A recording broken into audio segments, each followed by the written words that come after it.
Let's talk about at least 10 ways to stay in the black, avoid being in the red as we supersizing and growing your business, right? As we're growing our business, there's a lot of ways where our income will go up and down and up and down. Our profits will go up and down.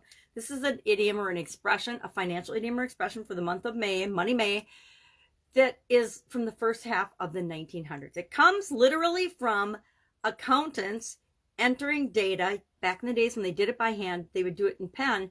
And if you were in the black, it meant that your year was profitable, or your month or whatever.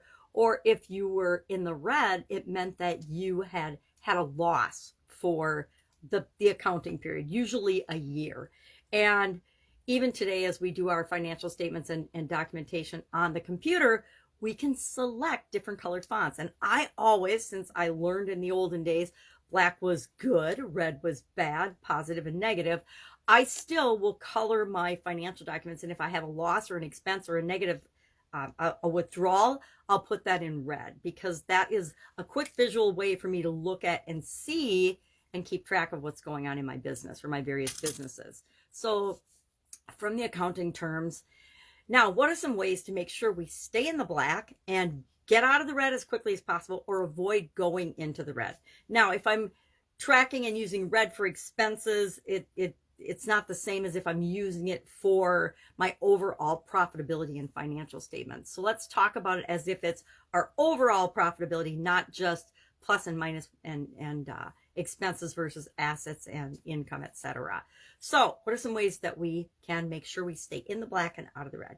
Number one, keep detailed records. I guess number one would be get organized. Make sure you're organized. Make sure you have a system and systems for keeping track of everything. I say keep those systems simple, because if we complicate things, there's more chances for error. There's more places where we can make mistakes. So have a framework, have an overarching business framework and strategy and system for growth that you're following, but be flexible in that system so that as things change, as things come down the pipe that we probably don't have control of, think COVID pandemic, we're flexible enough with our plans and our goals and our objectives to change and flow and flex with the things that happen in our environment. So get organized, keep detailed records, have a framework, keep it simple, have documented processes and procedures and systems. One of the biggest areas that I found help myself and the people I work with in businesses, different businesses across different industries, is to have not only the system, but then have processes and procedures that are documented to help us train and coach and teach other people, streamline our processes, make it easier to do those things, bring more people on board to help us as we have those growth spurts in our organization. Be creative, again, be creative and flexible with the way you implement your overarching strategies, right? And to get to your overarching goals. Know where you're going, but be really flexible on how you're going to get there. Plan it out, but when things don't work as planned, be willing and able to change. Be quick to change and realize, okay, what's the lesson we learned from that? That didn't work. What can we tweak and change to do what does work?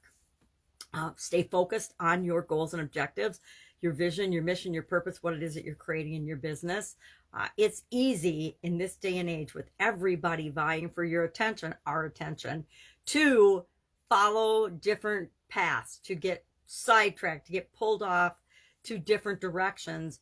And that's why it's so important that we have a plan, that we have a course, that we have a goal that we're working toward, so that we stay focused, because there are so many things vying for our attention. A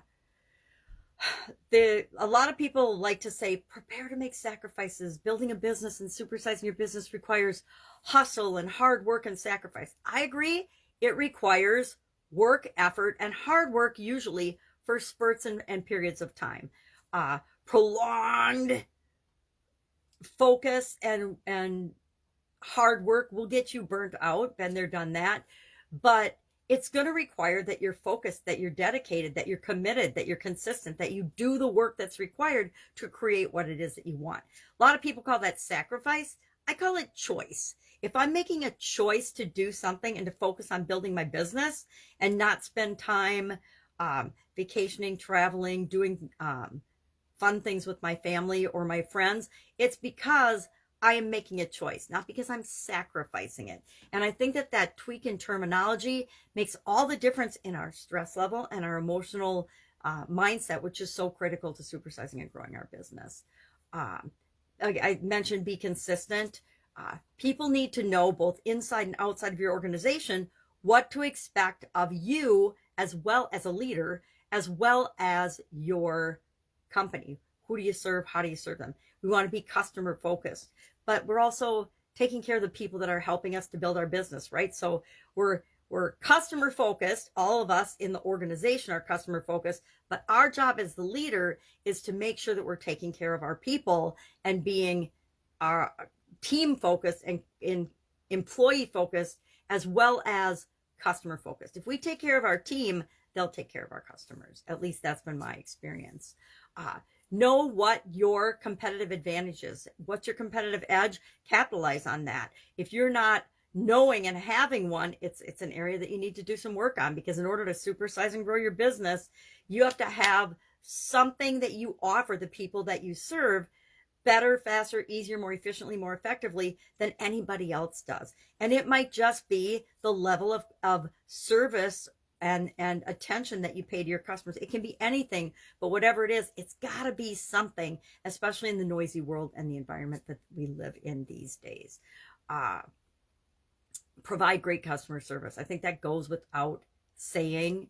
And then a lot of people will tell you, start small and then scale up. But I think you need to have a small focused product line that is the core of your business.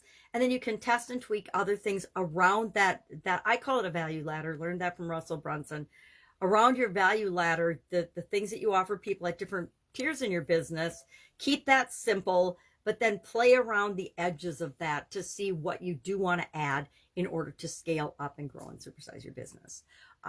So paying attention, keeping records, having a framework that you follow, being customer focused, taking care of your people and the customers, the people that you serve, really knowing what they want and providing that to them is another one too. A lot of times when I work with businesses, we see a mismatch between what we're offering, and maybe it's just the messaging that we're using to present that to the people that we want to serve, or a lot of times we're serving the wrong people, or our company, and as it grows, has changed and decided that we want to serve different people. And that means we need to go back to the drawing board and change everything. We need to do our competitive research. We need to analyze the competition. We need to know what's out there in the world that competes for the attention, not just the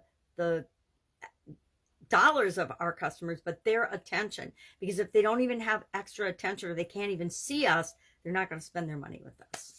All right, love to know your experience with this particular idiom and expression. I have had businesses where I have spent extended periods of time in the red, and I don't like the way that feels. And so I am really focused on always keeping my businesses in the black. Even as we start out, we bootstrap in the beginning, and then we grow and build and supersize so that we can stay in the black. All right. Share your experience with this particular idiom and expression. I guess it's really two. It's in the black and in the red are two different ones, but they're so closely related. I thought might as well talk about them together. That's it. I'll see you tomorrow with another financial idiom or financial related idiom for the month of May. If I can help you in any way, ask. Otherwise, be with you tomorrow.